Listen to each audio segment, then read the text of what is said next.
So currently we are working on our next big project for the SEMA show. This is our Mopar display car that we work in conjunction with Mopar and build every year, nearly every year. The first time we had any exposure at all to the SEMA show was 2016.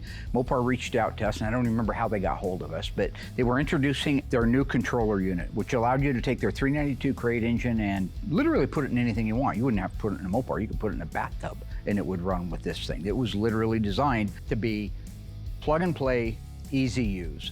They want to know if they were to send us one of those, if we would be willing to put it in a car and display it at the show. So I thought it was a great opportunity. I mean, a great opportunity from the standpoint of graveyard cars getting exposed to the world. However, it's not as exciting for me from a standpoint of traveling, because I'm not a travel bee, okay? I've really never left my town. That was the first time, I think, other than when I was a kid, that I'd even been outside the state of Oregon. So to travel to Las Vegas, of course, is a bit unnerving to me. I knew I wasn't gonna fly and I was gonna have to drive, but nonetheless, it was something that needed to be done.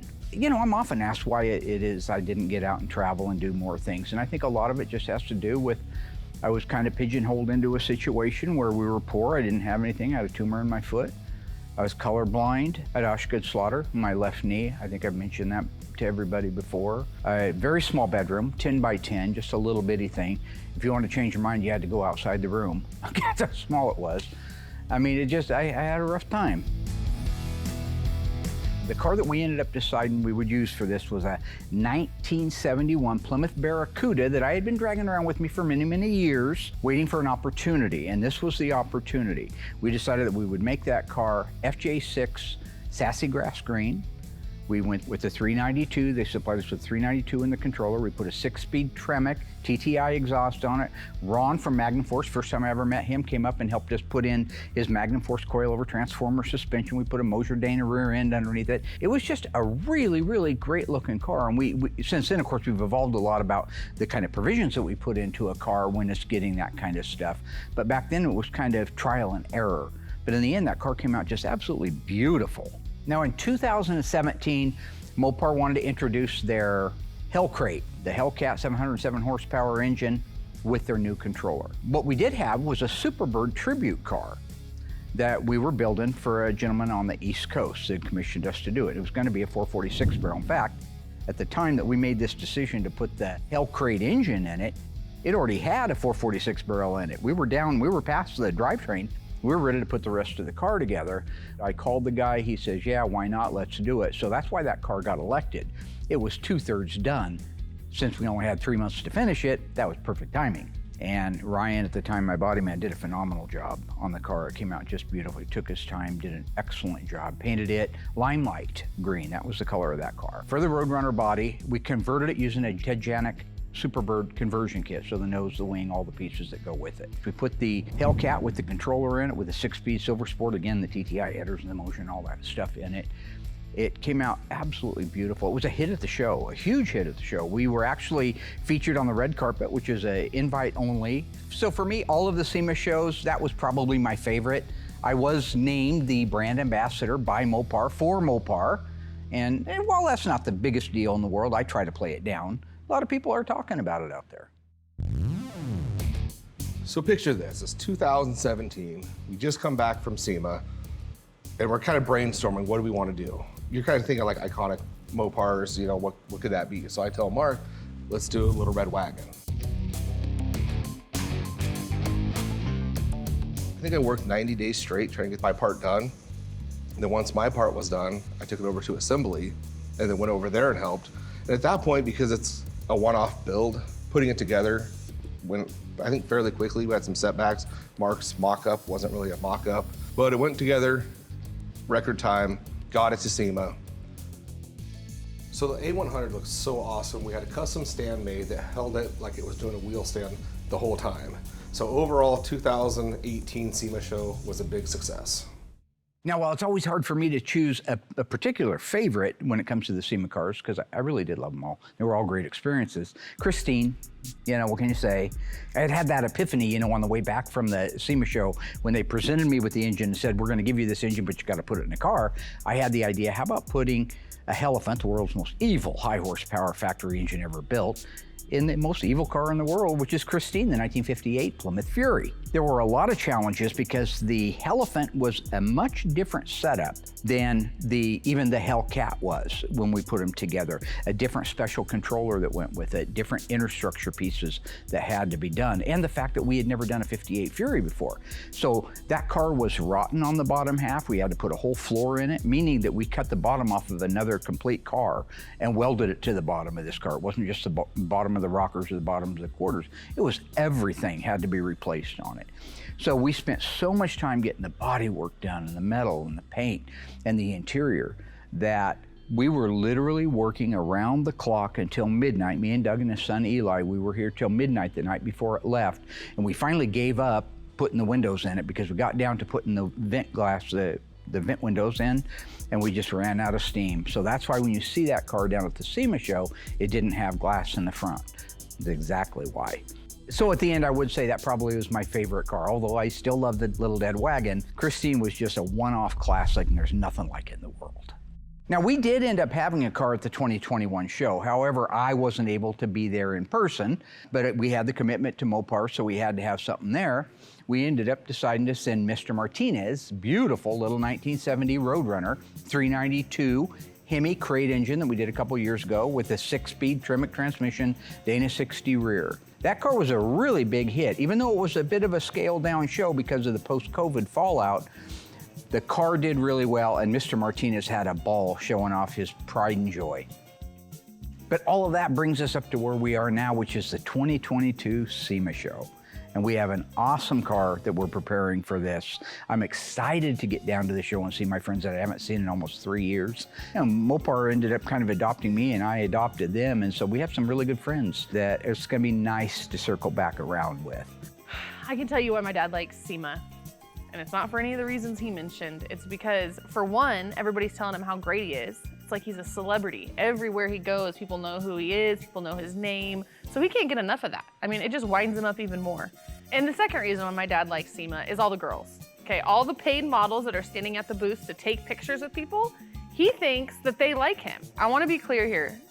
The girls that are in the pictures with my dad get paid to be there. They're professional models. I think it goes without saying that they're not crazy about him. They don't think he's handsome or that he's super funny. They're there to get paid. So my dad goes home with a camera roll full of pictures of him and these models, and he likes to go around and show people all the girls that want to take pictures with him. Like they were there to see him, like they're his fans. No. My dad made us stand in line like it was Disneyland for a half hour each time before I had to drag him away, so it's ridiculous. So the car that we have chose to do is a tribute to the 1970 Dodge Challenger Trans Am Edition. Started life, the one we're doing, is a 446 pack 4-speed. You go, why would you butcher that with all these pieces? And that's not fair because that car was missing all of the original drivetrain to it. The original fender tag was gone, door vents gone, no title of the car. It had all kinds of problems that made us choose that one. And it was a really good body and it already had the metal work done. So that's why we opted to go with that car. Now what I did was I put Will in charge of making sure that car got done on time because I'm just too busy with everything. And I know that he's very passionate about the SEMA show and he takes it seriously. And I have full confidence in his abilities to make sure that that car looks like $1 million. So classic graveyard cars fashion when it comes to building a SEMA car. I think a lot of companies do like a year advance, like planning. We don't. So we have a bunch of customer cars where Mark's very strict about can't miss a beat on their stuff and then build a whole nether car at the same time, which wouldn't be so bad if he gave us the proper amount of time to do it, but he doesn't. He gives us 2 days from start to finish, it feels like. So it's weekends, it's night, it's all hands on deck type mentality, like it is every year. We're building this car the way we want to do it. So it's a lot of, should we add this option? Should we add that? And it's a lot of thinking that goes into that, which in turn, Mark's got to go up there and he's got to start placing orders. I got Justin getting the body prepped for all of this to come together at once. Now again, this is a tribute to a 1970 TA Challenger. Gonna be vitamin C orange with black interior. We're putting a 5-speed manual transmission in it, which would be the first time we've ever done one of those. So right now, this is our third supercharged version of a crate engine. We had our Hellbird, which was a Hellcat engine, 707 horsepower. We had the Hellaphant, 1,000 horsepower. It was also supercharged. And now this one, which is a Hellcat Red Eye that we're putting in there. So we know that there are provisions under the hood that have to be put in if you want it to look like it started life in there. Bracketry that would hold the transmission cooler if it was an automatic. Bracketry that would hold the reservoir for the intercooler. Brackets that would hold the intercooler. All of the plumbing for those. Knowing all those have to be in, we can do it now while the car is raw. So when we put it together, it will look like it started life that way. And it'll help anybody at home that's building one of these, if you want to do a sanitary job like this one, what you have to do ahead of time. There are some changes that had to be done over, like even when we did the Hellcat engine and the Superbird, if you remember that. Ron was here from Magnum Force. He supplies the front suspension. One of the problems we ran into was that the K-member placement with the engine and the supercharger all in place was too high in the saddle. And so what was happening, we'd close the Superbird hood and it would hit the top of the supercharger. So he made a mental note at the time that he needed to drop that down a little bit, recess it in the cradle. So we had to make a 3/4 inch shim, basically, that would go between his K-member and the original frame rails. Well, now he knows all about that, so he's made adjustable motor mounts that set it down and forward. My stepdad is having his 84th birthday tomorrow. I think I might just take the day off from it tomorrow and piss the boss off. So one of the things I always try to do is make sure we have a little fun. These cars are stressful. We're around $1 million hardware. Deadlines are everywhere. There's hail coming down. I got an audio gal screaming at me like I can't hear the hail, right? I know there's hail. Okay, do you hear the hail? You hear that? Yeah, what about that question? All I'm trying to say is I like to have a little fun. Keep them smiling, right? Hell, even Ted Bundy had a sense of humor, for God's sake. I had a time. I had the time of my life, and I owe it all to Kentucky. That's good. We had a little harmony going there for a minute. We had a heck of a time with the Superbird with this temperature sensor that goes in the back of the supercharger. So it was hitting the firewall on the Superbird. We actually had to French that in right there. We had to cut the metal, drop that down inside there so that we could put a pigtail on it. In this case, because he's taken the K-member and the engine mounts and relocated everything forward and down, we now have the clearance that we need. If you take a look at the motor mounts themselves, they actually now have 2 sets of holes in them. One if you're running one that doesn't have the supercharger, and one if you are running it. So in this case, the frontmost holes allowed us to be able to move the engine forward. A very nice design on Ron's part. So we know what modifications had to be done to the K-member and to the mounts. Ron did those. So that means so far we haven't had to do anything inside the engine compartment to make the provision to be able to put this in. But there are some changes that have to be made on the outside. If you go out and you look at any of the stock original E-body cars, right here, you will find that they have a lower control arm bump stop.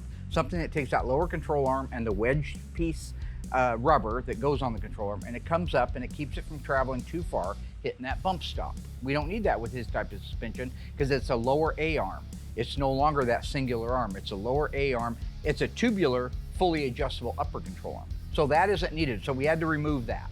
The other change we had to make is the upper control arm bump stop. Originally, it mounts right here where you see these little holes all welded up. We had to move it forward the 3 or 4 inches and put it here so that the trajectory of the upper control arm, the ones that he makes, now will come in alignment with that. So now that little acorn bumper stop will hit perfectly in the middle of it. This is the frame rail right here. Now you see this shiny metal right here. The shiny metal represents where we've cut this in all the way over to here where it meets the shock tower. That just gave us the extra 3/4 of an inch that we need, because you can see clearly if we were to have that piece back in there, it would have hit the alternator. And we did take it back just a little bit further than what we felt it needed, because engines do flex and we don't want the vibration of that alternator hitting the frame rail. But honestly, when it comes to sanitary installations, that is the most sanitary 3rd generation Hemi crate engine with the Mopar controller that we have ever done at Graveyard Carz. So this is going to be really exciting to see this one done and to run it and drive it. One of the cool things that we've learned over the years is these engines with the supercharger sit high. With this car, it's a TA. which means it's gonna get a black hood, which has a bubble that comes up, and it gives you a lot of clearance underneath. And that was kind of our like fallback. We knew we'd have the clearance, but we wanted to see what we had. So at that point, I can grab Josh, the engine's in it, and see what we're actually looking at, which we had clearance already, but that just gave you like an extra security with that style of hood. Oh, look man, at that. That is looking perfect. The hood fit couldn't have went better. So That's you good. figure that hood's gonna sit like that. So I Wow. don't think we'll have to make any provisions. So at that point, we were able to just pull the hood off, get it out there to Michael, and let him continue doing his body work on it. So the Hellcat engines have a lot of plumbing that go to them. Mark asked me to make all the provisions before we did paint. We had to make a couple brackets for things that are unique to this Hellcat engine. I wanted to make everything as clean as possible and look as factory as possible, even though they're not.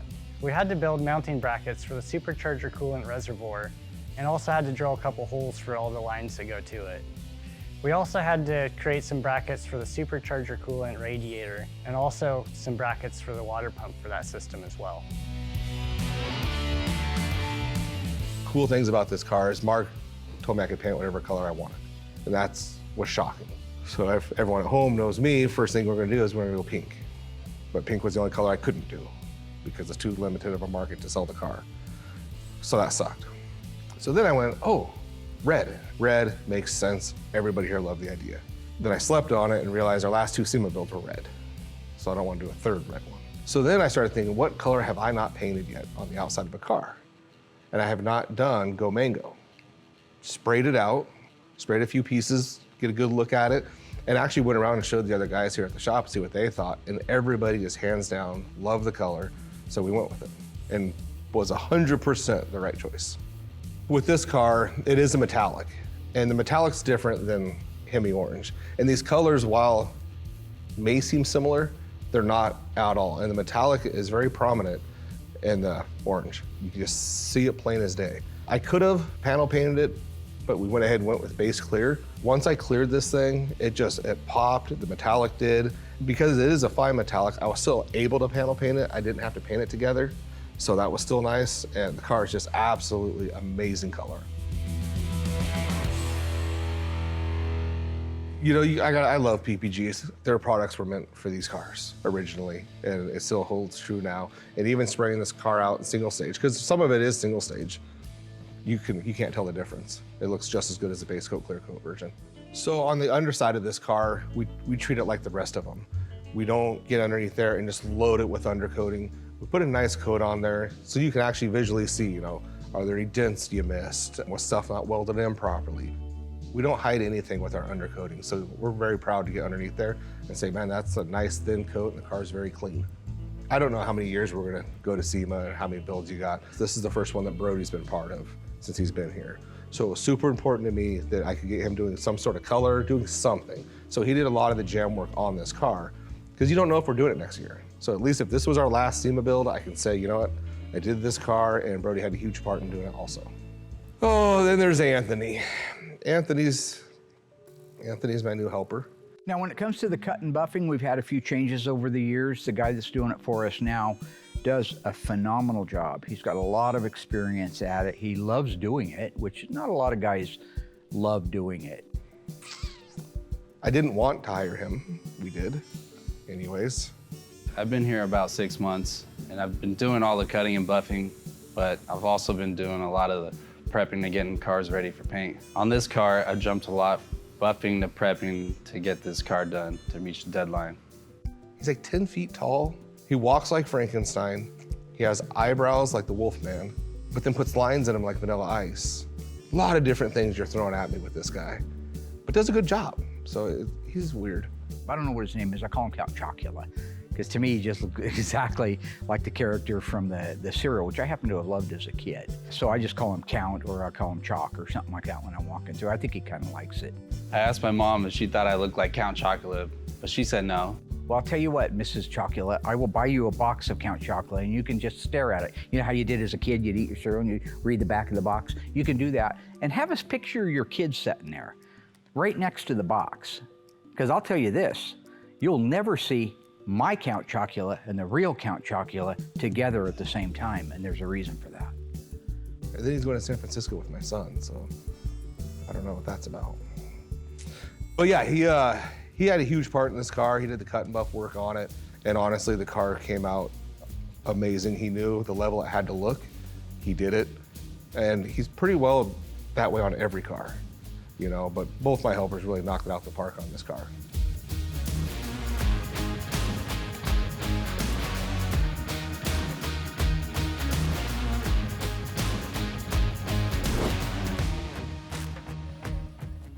Just like clockwork every year, no matter how much we plan, we're always behind. This is going to get painted today. I've done the parts and pieces, so as soon as it's painted, give it about 3 days, then I'm gonna give it to my other guy to do all the cut and buff, get it over to Justin, and then we should be good, and that'll give him a good 25 days to build a car from start to finish.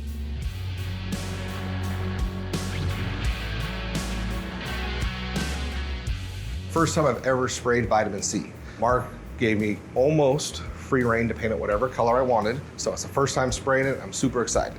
I'm 100% the reason we have a vitamin C orange 1970 Challenger coming out. You know, I'm excited to get it done and get it over to Justin. And I like to go over and help Justin because these are big builds for us. They're part of our history. It's on TV for you guys at home. So I like to be hands-on with this car as much as possible and sprinkle in some customer cars at the same time.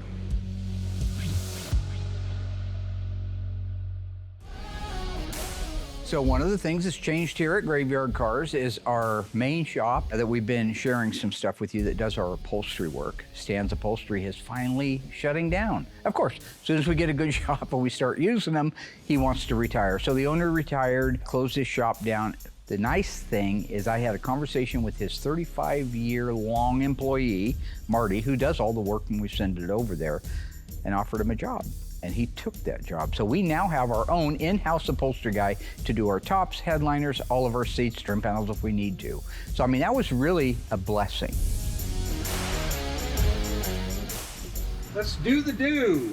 I like Mountain Let's Dew. lay this mother humper in. Nothing to do with Mountain Dew, old buddy. Well, I sure like Mountain Dew. For the Sema Challenger, I built out a brand new Mosier E-Body Dana 60 with 354 gears and 11-inch rear drums. So if it was a real TA, it would have had 11-inch rear drums. The E-bodies and the B-bodies, basically, we have the same standard operating procedure when it comes to installing the drivetrain. We put the rear axle assembly in the car. You now have about, I'm guessing, maybe 400 pounds or so, maybe a little bit more in the back end. This is a Dana, a Mosier Dana rear end. So it counterbalances the back of that car. So we can go up front now and put that 600 or 800 pound front half of the drivetrain in the car and not worry about it tipping forward.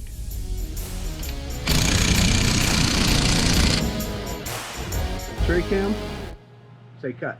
Cut. Since we pre-fit everything on the Hellcat Red Eye, it made assembly go really easy. This is the finest, cleanest, most sanitary crate engine installation that we've ever done here. Because guys like Josh, who took the time to make sure everything was in there. They had already pre-fit it twice before. So setting it up in there is like sliding your sock on. It goes right into place where it's supposed to, and it's just a matter of bolting it down. And at the end, you have a super clean sanitary install.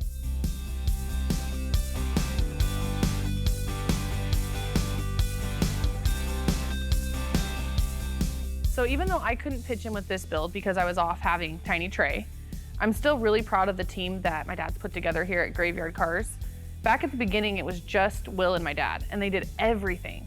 But now we have a team that pitches in wherever we need them, and even if it's not their specialty, they'll still jump in and help. So it's a good day to be at Graveyard Carz. We're ahead of schedule, which is nice. I think Justin and Josh did a very good job at planning and mocking things up and falling together all nice.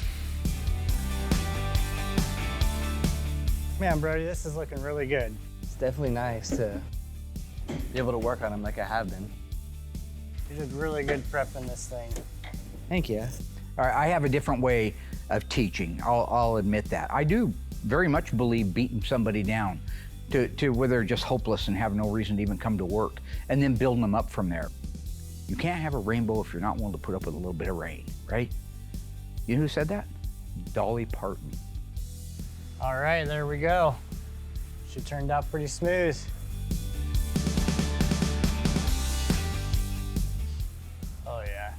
looks really nice. Another thing that makes a finished product stand tall and go together easily is the pre-fitment. So when it comes to the doors, fenders, the hood, the deck lid, the valances, they were all pre-fit on this car. The whole car was primered and blocked all together, then taken apart, then painted, then reassembled. And that's what makes every one of these parts line up perfectly the way they did during pre-fitment. Don't go crazy tight, just in case we have to adjust it a little bit more with the hood. All right, that's looking really nice. So because this is a TA Challenger and has a fiberglass hood, the hood springs have to be changed out to the lighter ones. Without the lighter springs, it'd end up folding the hood in half, possibly. And once I figured that out with Mark, I changed them out, and I just had to get Count Chocula to paint them.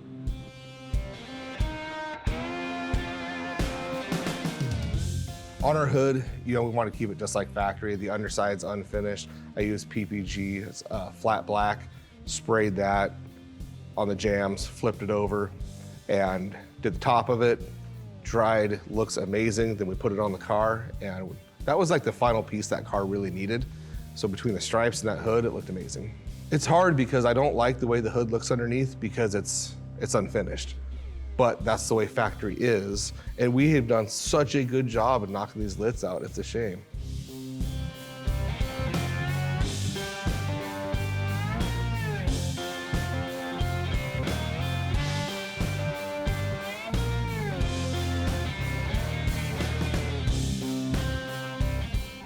So the stuff you see us putting in all the time on these cars, the second skin product, it's a sound deadener. It allows you to be able to drive a car, especially one that's putting out 807 horsepower with a 2-inch primary tube TTI header and 3-inch exhaust. You're gonna want it, and it's gonna work real well in this car. Over the years, we've trained a lot of people at Graveyard Cars on how to do assembly, and some have stayed with us, some haven't. Eventually, it seems like they all move on. But right now, I've got a pretty good team. And so they know exactly how a car has to go together, what my criteria and standard operating procedure is for putting these cars together. It's fun for me to sit back and watch a team of guys go an assembly that has to be done in a month or 2 months and know that they already know what the right hand's gonna do in the left hand and what they're gonna need. It just helps make it a very fine-tuned assembly line.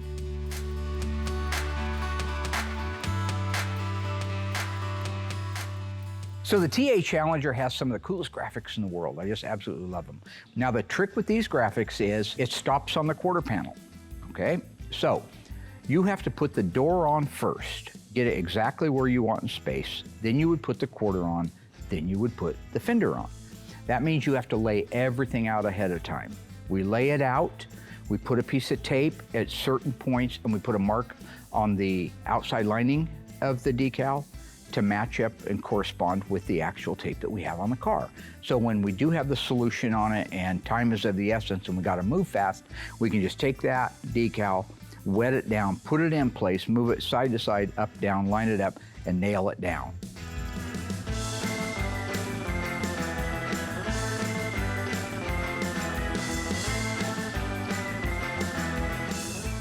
It's only 1 o'clock and he's leaving. 7 working days. And then what he's gonna do and be like, ah, yeah, Justin and I, we built this car together. No, Josh and I.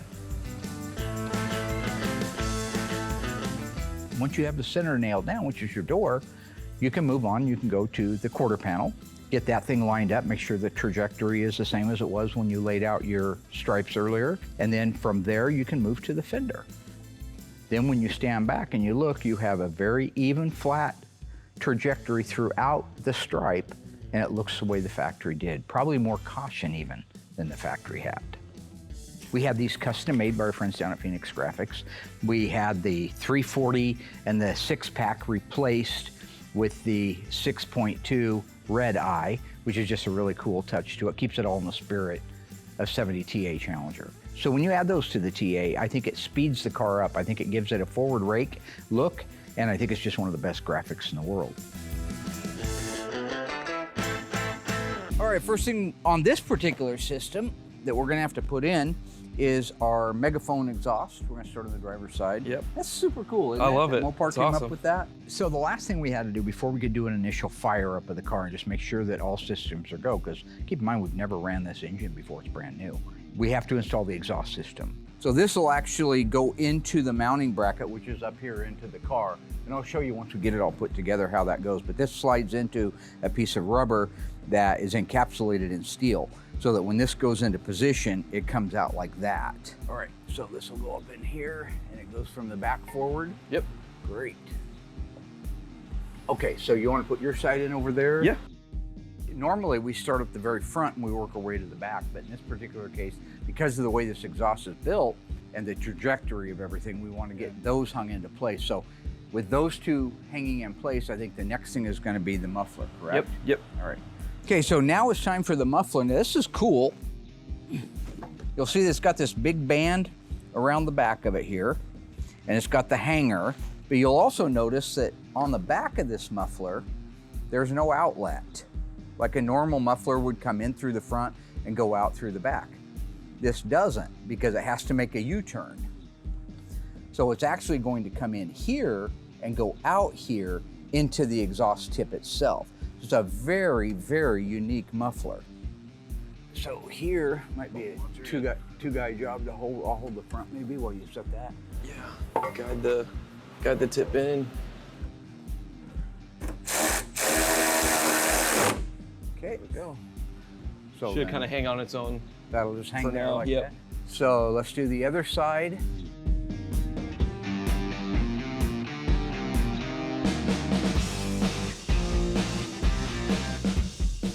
So now it's time for the head pipes. This is an original TA Challenger head pipe, but what we had to do is we had to modify it. If you look here, you'll see, because we're running the TTI headers on it, we couldn't use the original system, which is this one, where it would have bolted to the HP exhaust manifold, had the flange on it, and it would have rolled back. We can't run that because we have this collector here. So to marry into the collector, you had Josh, I think, weld this up and take the TTI collector and marry it real nicely into an original TA Challenger exhaust so that we can put this together, bolt it down, and it appears factory other than its headers. So this has to go into here first, Yep. Is that right? Slide that in. It'll stop on its own. And then this goes up to there. Just rotate. It's rotated, accordingly. and you put your bolts in.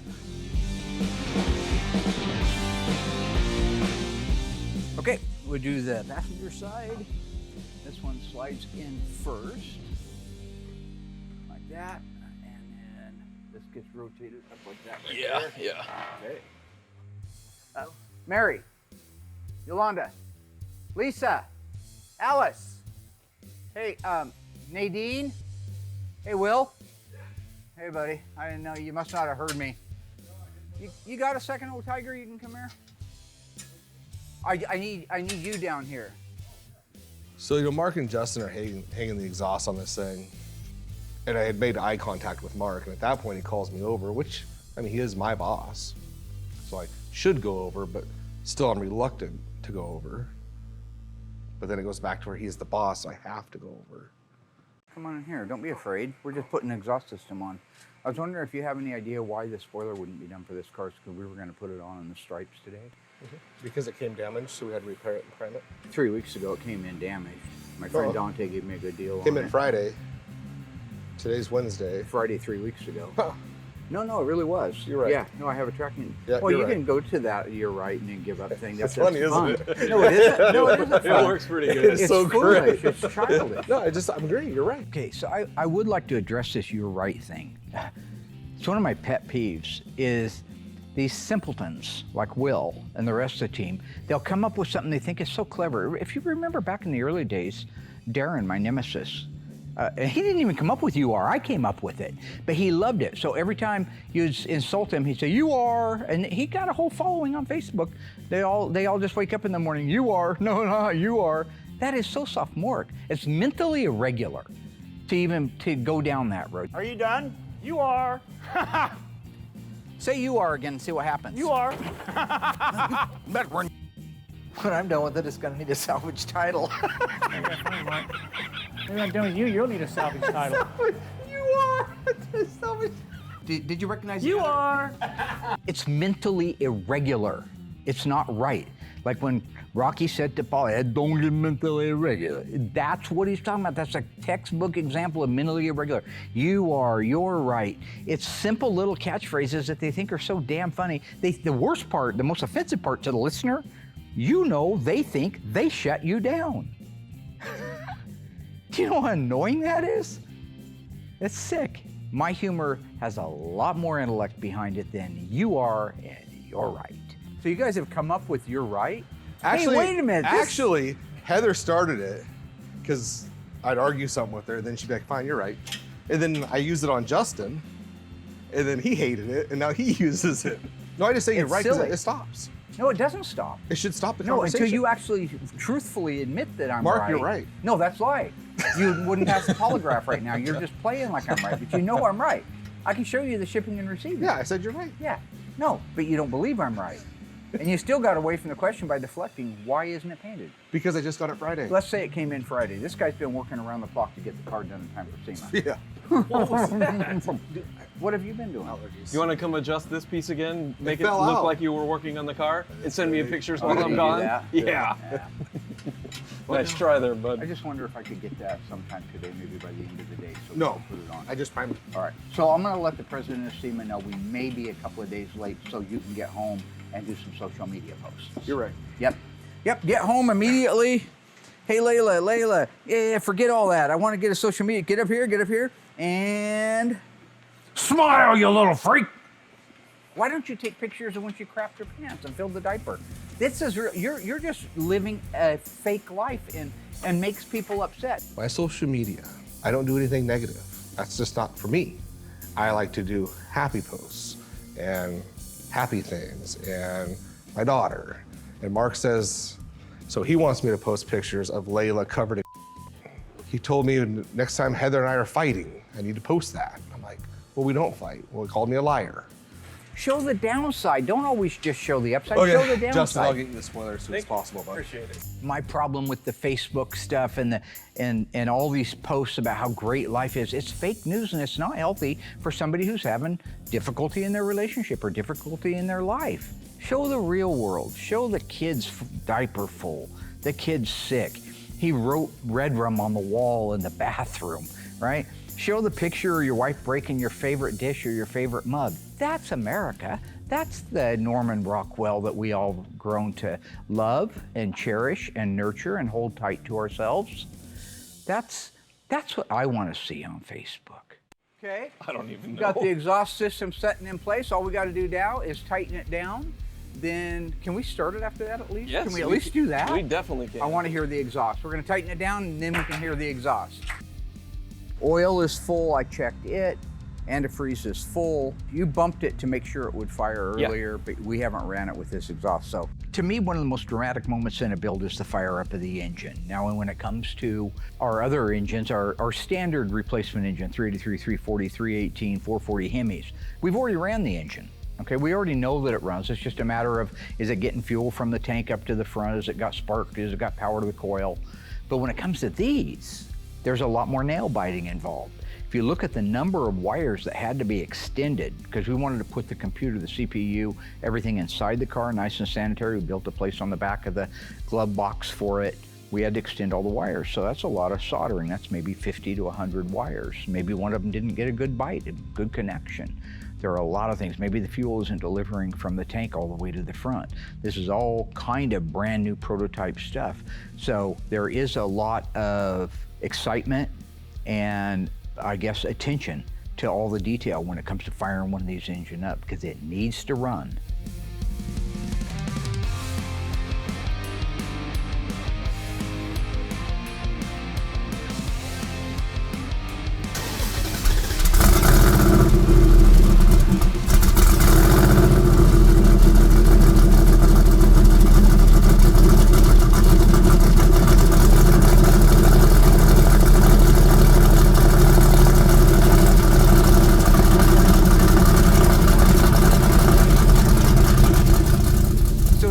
Fantastic. We're out of the woods on that part now. It's just a matter of final assembly on it. It's another car down. We're on the road to the show. Next stop, Chi-Town. Leo, put your money down. Let them roll.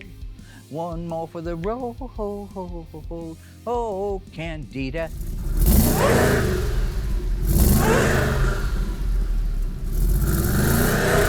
Hey!